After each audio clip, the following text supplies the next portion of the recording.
नमस्कार, मी निलेश सदार तुमच्या सर्वांचं आपल्या यूट्यूब चॅनलवर स्वागत करत आहोत. मी 2-3 दिवसापूर्वी एक राहुरी कृषी विद्यापीठाचा जो व्हिडिओ टाकला होता जागेच्या संबंधित, तर त्यानंतर मुलांचे काही मेसेज आलेले आहेत आणि काही व्हॉट्सअप, काही टेलिग्रामला काही टेक्स्ट मेसेज टाकलेले आहेत. तर त्या मेसेजचे जे काही प्रश्न होते मुलांचे, तर ते आज मी इथं त्यांचे उत्तर देणार आहे. सगळ्यात प्रथम की ते कोणते प्रश्न आहेत. तर पहिला प्रश्न एक मुलांच्या मनात निर्माण झाला आहे तो म्हणजे सर, ही विशेष भरती म्हणजे नेमकं काय. दुसरा की हा फॉर्म नेमका कोण भरू शकते, हा फॉर्म नेमका कोण भरू शकते, हा एक प्रश्न एकदम क्लिअर करणार आहे मी इथं. तिसरी गोष्ट सर, सर्वसाधारण भरती केव्हा येईल, हा बऱ्याच जणांचा प्रश्न आलेला आहे. चौथी सर, विशेष भरती आणि जी काही आपली सर्वसाधारण भरती, तर सध्या जी विशेष भरती आहे की ही ऑफलाईन होत आहे, तर आपली भरती कशी होईल या प्रश्नावर सुद्धा मी बोलणार आहे. त्याच्यानंतर सर्वसाधारण म्हणजे ही जी काही विशेष भरती आली आहे याच्यात ज्या काही सर्वसाधारण हे एक कॅटेगरी रकाना दिलेला आहे, ज्याला समांतर आरक्षणा व्यतिरिक्त असं म्हटलेलं असते, याच्यात फॉर्म भरता येईल का, असे बरेचसे प्रश्न टाकलेले होते. तर त्याच्यामुळे आज मी व्हिडिओ घेऊन आलेला आहो. तर सगळ्यात प्रथम तुम्ही नवीन असाल आपल्या यूट्यूब चॅनलला, तुम्ही अजूनपर्यंत सबस्क्राईब केलं नसेल तर ते काळ्या कलरचं सबस्क्राईब नावाचं बटन आहे, तेवढं सबस्क्राईब करून घ्या. कारण 2 दिवसात मी अजून एका आपल्या कृषीशी संबंधित जाहिरातीची तुम्हाला माहिती देणार आहे. त्याच्यामुळे त्याचं बेल नोटिफिकेशन ऑन करून घ्या, जेणेकरून तुम्हाला त्याची माहिती व्हिडिओ मार्फत भेटेल. आणि व्हिडिओ आवडला तर नक्की एक लाईक करा. तर आपण सुरुवात करू नेमकं हे कसं काय विशेष भरती वगैरे कसं काय आलेलं आहे. ओके, आता बघा, सगळ्यात तुम्हाला माहिती असेल की महाराष्ट्रातलं पहिलं जे काही कृषी विद्यापीठ आहे ते महात्मा फुले कृषी विद्यापीठ राहुरी, ज्याला की सध्या आपण अहिल्यानगर असं म्हणतो, इथे आहे. आणि या विद्यापीठ जेव्हा महाराष्ट्रामध्ये स्थापन झालं तर त्या स्थापनेच्या वेळी विद्यापीठाला कृषी विद्यापीठ म्हणल्यावर त्याला लागत होती जमीन. आणि मग ह्या ज्या काही या कृषी विद्यापीठ स्थापनेसाठी जी काही जमीन लागत होत्या, तर ह्या जमिनी ज्या शेतकऱ्यांनी म्हणजे सरकारने ज्या शेतकऱ्याकडून घेतलेल्या होत्या, ह्या ज्या जमिनी आहेत, तर ह्या जमिनी शासनाने ज्या शेतकऱ्याकडून घेतलेल्या होत्या ते शेतकरी झाले प्रकल्पग्रस्त. आलं लक्षात? कोणते शेतकरी? ज्या शासनाने कृषी विद्यापीठासाठी, म्हणजे मग कृषी विद्यापीठासाठी तर अहिल्यानगर फक्त इथं जे त्याचं हेडक्वार्टर आहे त्याच्यासाठीच का, तर नाही, जे काही शासनाचे रिसर्च सेंटर असतील, शासनाचे KVK असतील, शासनाचे जे काही गव्हर्नमेंट कॉलेज असतील, यांच्यासाठी सुद्धा जमिनी लागतात. तर ह्या जमिनीसाठी सुद्धा त्या जिल्ह्यामध्ये जे काही या विद्यापीठाचं कार्यक्षेत्र आहे, जवळपास 10 जिल्ह्यामध्ये या विद्यापीठाचं कार्यक्षेत्र आहे, तर त्यांच्या सुद्धा जमिनी याच्यासाठी गेलेल्या असतील, आपल्या म्हणजे या प्रकल्पात गेलेल्या असतील. म्हणजे तुमचं कृषी महाविद्यालयासाठी असेल, KVK साठी असेल, किंवा शासनाच्या अजून रिसर्च सेंटर असतो त्याच्यासाठी गेलेले असतील, तर ते सगळे प्रकल्पग्रस्तांमध्ये येतात. आणि याच प्रकल्पग्रस्तांसाठी ही विशेष भरती काढलेली आहे. अलग लक्षात? आता आय थिंक मला वाटतं तुम्ही क्लिअर झालेला असाल. म्हणजे प्रकल्पग्रस्त कोण? की ज्यांच्या जमिनी कृषी विद्यापीठासाठी, म्हणजे कृषी विद्यापीठ म्हणजे त्यांच्या संस्था असतील, KVK असतील, अजून काही रिसर्च स्टेशन्स असतील, कृषी महाविद्यालय, यांच्यासाठी त्यांच्या ज्या जमिनी गेल्या आहेत आणि शासनाकडून त्यांना प्रकल्पग्रस्त म्हणून जे सर्टिफिकेट भेटलेले आहेत, तर ते या ॲडसाठी इलिजिबल राहतील. हा पहिला प्रश्न तुमचा क्लिअर झाला. म्हणजे तुम्ही असं म्हणायचं की बाकीचं सर प्रकल्पग्रस्त आहेत आमच्याकडे सर्टिफिकेट, कोणी आता धरण प्रकल्पग्रस्त असू शकतो, कोणी वेगवेगळा, तर ते याच्यासाठी इलिजिबल नाहीत. अलग लक्षात? हा पहिला मुद्दा इथं आपण क्लिअर केलेला आहे जो मुलांचा. दुसरी गोष्ट, फॉर्म कोण भरू शकतो, तर तेच फॉर्म भरू शकतात ज्यांच्या जमिनी ह्या कृषी विद्यापीठासाठी गेलेल्या आहेत.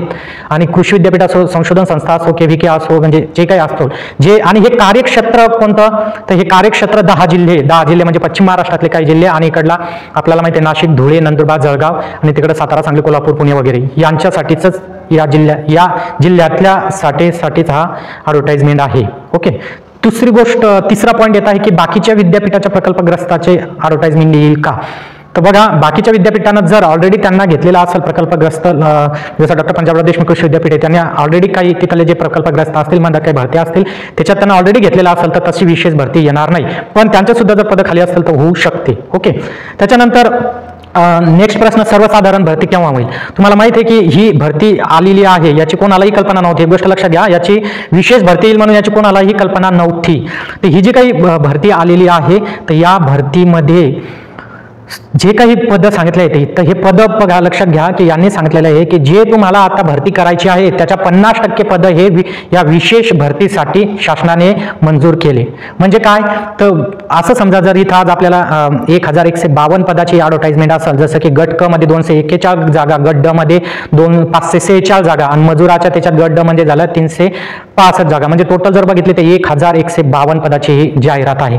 तर ही जाहिरात जोपर्यंत पूर्ण होणार नाही तोपर्यंत नवीन जाहिरात येण्याचे चान्सेस कमी आहेत. अलग लक्षात. कारण काय सांगतो, कारण या जाहिरातीमध्ये जे पद खाली राहतील म्हणजे त्या पात्रतेनुसार जर तिथं ते अर्जच आले नाहीत तेवढे, फॉर एक्झाम्पल आता कृषी सहाय्यकचे 45 पद येतं आणि त्याची पात्रता सांगितलं कृषी डिप्लोमा असेल किंवा तुमचे कृषी पदवीधर असतील किंवा GRA साठीचे 62 पद येतं आणि GRA साठी जर तिथं तेवढे फॉर्मच आले नाहीत आणि त्याच्यातले फक्त 40 फॉर्म आले, असं आपण एक कन्सिडर करू. असं नाही होणार 10 जिल्ह्यात कृषी पदवीधर आहेत, पण एक कन्सिडर करू. जर समजा तिथं 50च फॉर्म आले BSc ॲग्रिकल्चरवाल्याचे, एवढेच मुलं फक्त ते प्रकल्पग्रस्तवाले सर्टिफिकेट सापडले, तर मग ज्या काही 12 जागा उरत आहेत तर ह्या 12 जागा सर्वसाधारण भरतीमध्ये कन्व्हर्ट होऊ शकतात आणि याच्यातले ज्या काही रिक्त जागा राहतील त्या सर्वसाधारण भरतीमध्ये कन्व्हर्ट होऊ शकतात. त्याच्यामुळं पहिली ही भरती विद्यापीठाला क्लिअर करावं लागेल, त्याच्यानंतर सर्वसाधारण भरती येईल. आणि सर्वसाधारण भरती त्याच्यामुळेच नव्हती आली की ही एक विशेष भरती जे की आपल्याला माहिती आहे की यांनी कोर्टामध्ये सुद्धा एक केस होती आणि दुसरी गोष्ट म्हणजे की यांनी जे लोकसभा आता निवडणूक त्याच्या पूर्वी त्यांनी आंदोलन सुद्धा केलेले होते ज्यांच्या जमिनी या प्रकल्पग्रस्तामध्ये गेलेल्या होत्या, त्याच्यामुळे ही भरती आलेली आहे. चौथा पॉईंट येतो की ही विशेष भरती आहे सर, तर ही ऑफलाईन होत आहे, तर आपली जी सर्वसाधारण भरती येईल ती ऑफलाईन होईल की ऑनलाईन. तर मित्रांनो लक्षात घ्या, इथं जर तुम्ही विचार केला तर इथलची येणाऱ्या फॉर्मची संख्या ही खूप कमी असणार आहे. त्याच्यामुळे विद्यापीठ स्तरावर त्या प्रशासनाला ही परीक्षा घेणं सुरळीत होऊ शकते, त्यांना ही परीक्षा घेता येते, म्हणून ही परीक्षा ऑफलाईन घेणार आहेत. पण विद्यापीठाच्या जर आता 1,500 जागा आल्या असतील, समजा जर सर्वसाधारण 1,500 जर जागा आल्या तर महाराष्ट्रातले सगळे जण त्याला फॉर्म भरतील. त्याच्यामुळे सर्वसाधारण भरतीमध्ये एवढे फॉर्म आल्यानंतर ती ऑफलाईन भरती घेणं एक चॅलेंज होऊ शकते. त्याच्यामुळं ही येणारी जी काही सर्वसाधारण भरती आहे ती ऑनलाईनच होऊ शकते. आणि आपल्याला माहिती आहे की आपले कुलगुरू सर आहेत, आदरणीय कुलगुरू सरांनी सुद्धा सांगितलं होतं की आम्ही TCS सोबत टाईप केलेला आहे, पण ते असो, पण एक हा चान्स आहे की ही भरती जी काही आपली सर्वसाधारण भरती येईल तर ही ऑनलाईन होऊ शकते. म्हणजे असं मी प्रेडिक्ट करत आहे बरं, अलग लक्षात. त्याच्याला 70% हे होऊ शकते, बाकी 30% बघू. पण कारण फॉर्म तेवढे येणार आहे. तर मागच्या 10-15 वर्षात कृषी विद्यापीठाची ॲडव्हर्टाईज नाही, एवढं ॲग्रिकल्चर ग्रॅज्युएट झाले, जे काही कृषी पदवीधर झाले यांचं खूप मोठं एक सॅच्युरेशन झालेलं आहे. त्याच्यामुळे फॉर्म येणार, डेफिनेटली फॉर्म भरपूर येणार सर्वसाधारण भरतीमध्ये, त्याच्यामुळे ती ऑनलाईनच होण्याचे चान्सेस आहेत. त्याच्यानंतर सर काही न टाकलेलं की आम्ही त्याच्यात सर्वसाधारण आहे त्याच्यात आम्ही फॉर्म भरू शकतो, नाही. ते सर्वसाधारण या विशेष भरतीमध्ये सर्वसाधारण जे समांतर आरक्षणाशिवाय आहे याच्यामध्ये सुद्धा कोण फॉर्म भरू शकतो, तर ते प्रकल्पग्रस्तवाले सर्वसाधारण फॉर्म भरू शकतील. अलग लक्षात. तर हा एक प्रश्न विचारलेला होतो. इथं प्रकल्पग्रस्ताचं वय जे सांगितलंय ते 45 सांगितलेलं आहे. म्हणजे ज्यांच्या एक सांगायचं आहे तुम्हाला ही विशेष भरती की ज्यांच्या जमिनी हे कृषी विद्यापीठासाठी, कृषी संशोधन केंद्रासाठी, कृषी महाविद्यालयासाठी, कृषीचे काही प्रोजेक्ट असतील त्यांच्यासाठी गेलेले आहेत, ज्या 10 जिल्ह्यातल्या म्हणत आहे मी या, तर त्यांनाच हा फॉर्म भरता येईल. आणि ही भरती क्लिअर झाल्याच्या नंतर, म्हणजे याचा रिझल्ट लागून याची भरती क्लिअर झाल्याच्या नंतर आपल्या ज्या सर्वसाधारण भरत्या येतात या भरतीला मान्यता भेटेल, ह्या भरत्या येतील. पण ही भरती पहिले क्लिअर करणं खूप गरजेचं आहे. त्याच्यामुळे होप सो आपल्याला एक पॉझिटिव्ह यानं आपण हे करू की आपल्याला कृषी विद्यापीठाची जी काही समोरची भरती येणार आहे याच्यासाठीच्या अभ्यास असेल तुमचा ते स्टार्ट करायला पाहिजेत. आणि जे प्रकल्पग्रस्त आहेत आणि जे कृषी पदवीधर आहेत तर त्याच्यासाठी GRAच्या नॉट अ जोक, GRAच्या 62 जागा याच्यात आहेत, कृषी सहाय्यकच्या 45, पण GRAच्या म्हणजे आपण एक सर्वसाधारण जर विचार केला तर आपला सर्वसाधारण जर महात्मा फुले कृषी विद्यापीठावरची जागा आली तर त्याच्यातल्या GRAच्या 100+ जागा राहू शकतात. आणि याच्यातले जर त्यांना एवढे इथं कॅन्डिडेट भेटले नाही तर कदाचित ह्या जागा तिकडे कन्व्हर्ट होऊ शकतात. ते मुलांचे प्रश्न होते. काही जणांनी सांगितलं की बा सर्वसाधारण भरती सुद्धा ऑफलाईन होईल, पण खूप कमी चान्सेस आहेत ऑफलाईन होण्याचे, कारण फॉर्मच तेवढे येणार आहेत. आणि सायमल्टेनियसली 4ही विद्यापीठाच्या जर ॲड सोबत आल्या तर होऊ शकतात असं काही, पण वेगवेगळ्या जर ॲडव्हर्टाइजमेंट आल्या तर सगळे एका विद्यापीठाचे सगळेच आणि सगळेच फॉर्म भरणार. म्हणजे GRAचे फॉर्म भरणार, SRAचे फॉर्म भरणार, कृषी सहाय्यकचे फॉर्म भरणार, त्याच्यामध्ये क्लरिकल वरिष्ठ किंवा अजून काही टेक्निकल असतील पशुधन म्हणजे सगळेच फॉर्म भरणार आहेत. त्याच्यामुळे एक चॅलेंजिंग होऊ शकते. त्याच्यामुळं विद्यापीठा जे काही येणाऱ्या नवीन भरत्या आहेत त्या भरत्या ऑनलाईन घेऊ शकतात. ऑनलाईन म्हणजे ते TCS किंवा IBPS करते देतील आणि घेतील. तर हे तुमचे प्रश्न होते की फॉर्म, तर त्याच्यामुळं आपल्याला म्हणजे जे सर्वसाधारण आहेत ज्यांचे प्रकल्पग्रस्त, काही प्रकल्पग्रस्त असे आहेत की त्यांच्याकडे प्रकल्पग्रस्ताचं सर्टिफिकेट आहे पण ते कोणी धरणग्रस्त असेल किंवा बाकीचे प्रकल्पग्रस्त त्यांना सुद्धा हा फॉर्म भरता येणार नाही. आणि हा फॉर्म फक्त 10 जिल्ह्यांसाठीच आहे, जे आपले पश्चिम महाराष्ट्रातले आणि इकडला खानदेशातील काही जिल्हे येतात. म्हणजे विद्यापीठाचं जे कार्यक्षेत्र आहे त्यांनाच ते फॉर्म भरता येतील. आय थिंक आता तुम्ही क्लिअर झाला असाल की तुमचे जे डाऊट्स होते. तर लवकरच 1 ते 2 दिवसामध्ये किंवा 2च दिवसामध्ये अजून मी एका ॲडव्हर्टाइजमेंट ज्याच्यात कृषी पदवीधर, सर्व कृषी पदवीधर जे असतील आपले त्यांना अजून एक संधी आहे.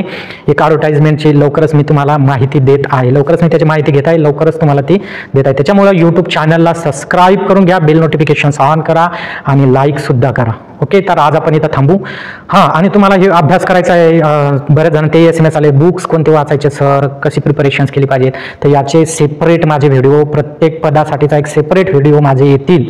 याच्या आधी मी कृषी सहाय्यकचा एक डिटेल व्हिडिओ टाकलेला आहे, जवळपास त्याला 29,000 व्ह्यू आपल्या फक्त कृषी बांधवांच्या. 29,000 आपले जनरल व्हिडिओ नाही येतं, आपले फक्त कृषीशी लिमिटेड असतात. त्याच्यामुळं त्या व्हिडिओला जो कृषी सहाय्यकचा मी एक डिटेल व्हिडिओ टाकलेला आहे, तर त्याच्यात 29,000 व्ह्यू आलेले आहेत त्या व्हिडिओंना, म्हणजे तेवढ्या कृषी बांधवांनी बघितलेला आहे तो व्हिडिओ. तर बाकीचे मी एकदम क्लिअर, म्हणजे सगळं तुमचं क्लिअर करणार आहे, सगळे तुमच्या मनात जे काही प्रश्न राहणार आहेत ते सगळे क्लिअर करणार आहे. त्याच्यामुळं वेट करा, प्रत्येक व्हिडिओ तुमच्यापर्यंत येईल. फक्त चॅनलला सबस्क्राईब करून घ्या. बरेच जण आता बघत आहेत पण त्यांनी अजून सुद्धा चॅनलला सबस्क्राईब केलेलं नाहीये. चॅनलला सबस्क्राईब करा, बेल नोटिफिकेशन्स ऑन करा आणि व्हिडिओ आवडला तर नक्की एक लाईक करा, त्याचे काही पैसे वगैरे लागत नाहीत. ओके, तर आज आपण इथंच थांबू. तोपर्यंत धन्यवाद.